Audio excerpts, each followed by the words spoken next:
कोई भी राहगीर मिल गया, वन से आते हुए दिखाई दिया, बस श्री भरत हाथ जोड़कर सिर झुकाकर उसके चरणों में प्रणाम करते,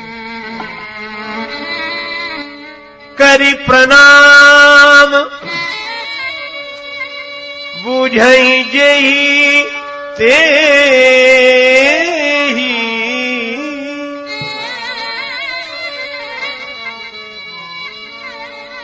के ही बन राम लखन वैद।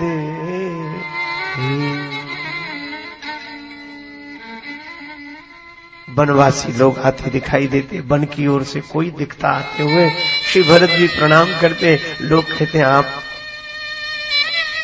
बिना परिचय के प्रणाम कर रहे हैं, हमारा आपसे पुराना तो कोई संबंध नहीं है। श्री भरत कहते हैं मेरा है। क्यों? आपका जिस वन से संबंध है उसी वन से मेरा संबंध है, इसी वन में मेरे जीवन धन श्री राम है,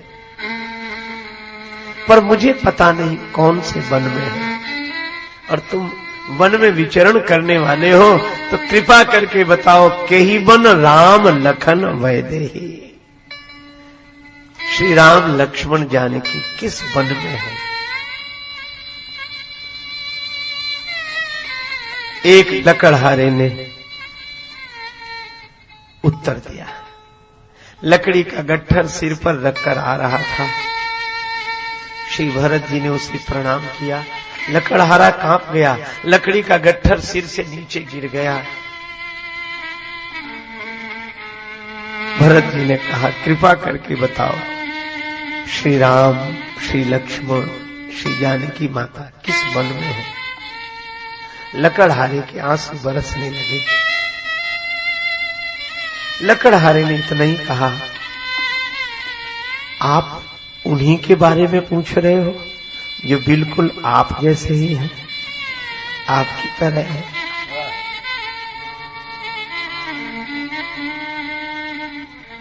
भरत राम ही की अनुहारी, सहसा लखीना सकही नर नारी। श्री भरत सिर झुका लेते हैं, उनकी आंखों से आंसू गिर पड़ते हैं। लकड़हारा बोला मैं समझ गया, जिनके बारे में आप पूछ रहे हैं मैंने उन्हीं को देखा है, पर आज पता लगा कि वो कौन है।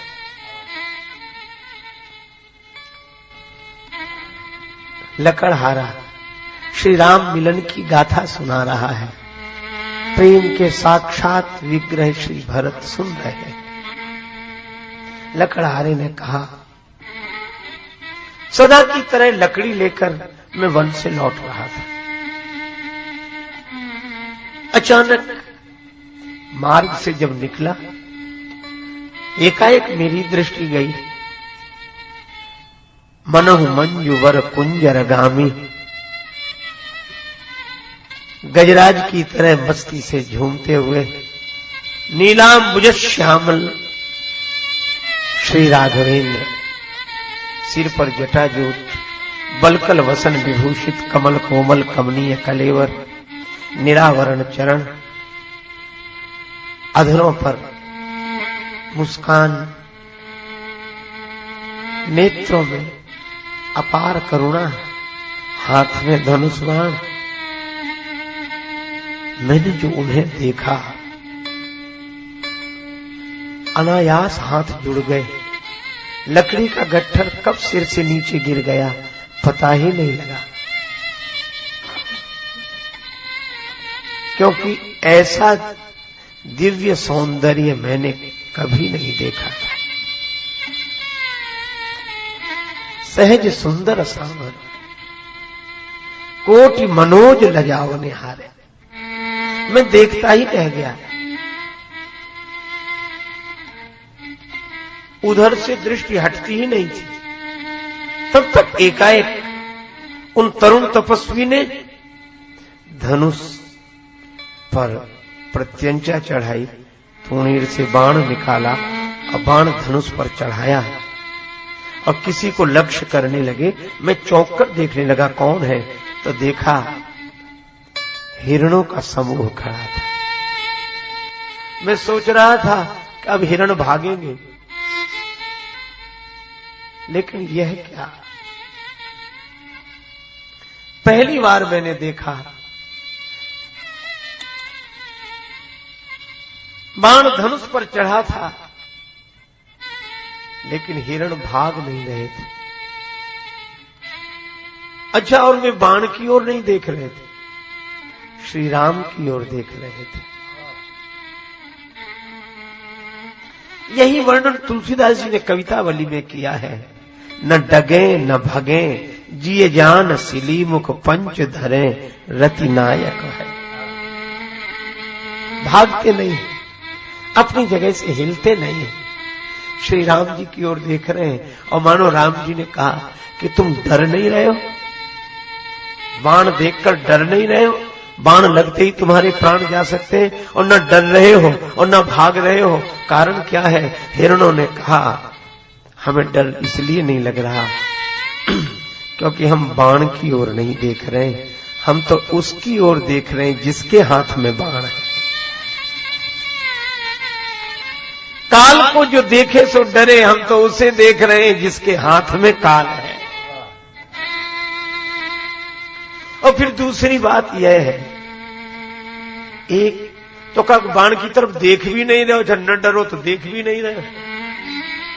हिरणों ने कहा कि प्राण तो किसी न किसी दिन जाएंगे, और अगर आज प्राण जाने का क्षण आ ही गया है तो दृष्टि आप पर से अलग क्यों करें, आपको देखते देखते प्राण जाए, यही तो हम। अच्छा, भाग क्यों नहीं रहे? हिरणों ने कहा कि यह भी बड़ी विचित्र बात है कि भाग क्यों नहीं रहे। दुनिया में जब कोई किसी को मार देना चाहता है तो वह भागकर भगवान की शरण में जाता है, और जब भगवान ने ही धनुष बाण उठा लिया तो अब भागकर कहां जाए, बचने का ठौर ठिकाना ही कहां है। इसलिए सोचा कि जो तुम्हारी इच्छा सो हमारी इच्छा। और जब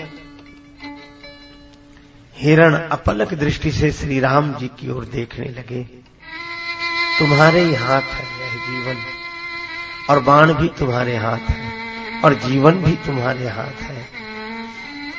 करुणा निधान श्री राम का हृदय द्रवित हो गया। धनुष की प्रत्यंचा ढीली हो गई, बाण धनुष से उतार कर फिर तूणीर में रख लिया।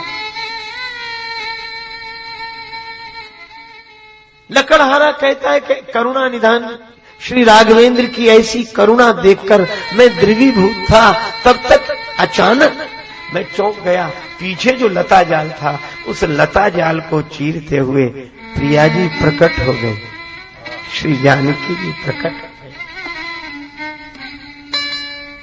और जानकी जी ने जब मुस्कुराकर श्री राघवेंद्र की ओर देखा, ऐसे लगता था जैसे समुज्वल चांदनी धरती पर बिछ गई हो। मुस्कुराकर श्री राघवेंद्र की ओर देखा कि बस बस आर्यपुत्र, हो चुकी मृगया, यह तुम्हारे बस का काम नहीं है, तुम नहीं मार सकोगे। और राम जी मन ही मन कह रहे थे कि हाँ ठीक ही कहते हो, आपकी उपस्थिति में तो मार ही नहीं सकता। जहां स्वयं करुणा ही उपस्थित हो, उसकी उपस्थिति में किसी का वध कैसे किया जा सकता है। लेकिन श्री जानकी जी को देखा तो हिरण भागे और गए कहां, जानकी माता के आसपास घेर कर खड़े हो गए। हिरण श्री जानकी जी के मुख की ओर देख रहे थे, और जानकी माता प्रत्येक हिरण के सिर पर बारी बारी से दुलार से हाथ फेरती, उनके सिर पर, शरीर पर। हिरणों के आंसू बह रहे थे, जैसे मां अपने बेटे के सिर पर अनुग्रह और आशीष का हाथ रखे हो।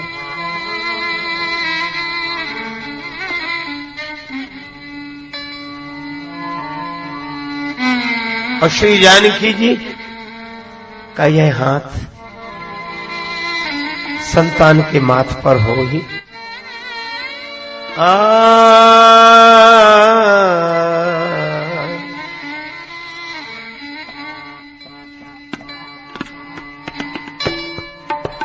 जनक सुता जग जननी जानकी जनक सुता।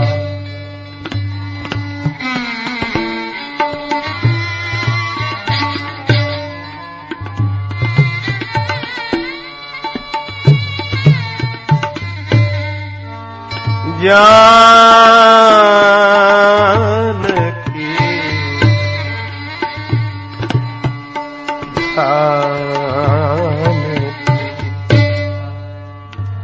अतिशय प्रिय करुणा निधान की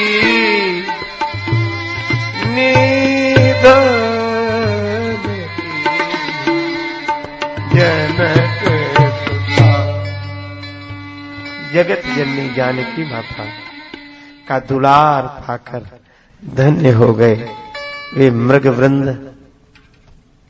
लकड़हारा कहता है उस दृश्य को जब से देखा है तब से कुछ दिखाई नहीं देता। दिन रात सोते जागते देखहु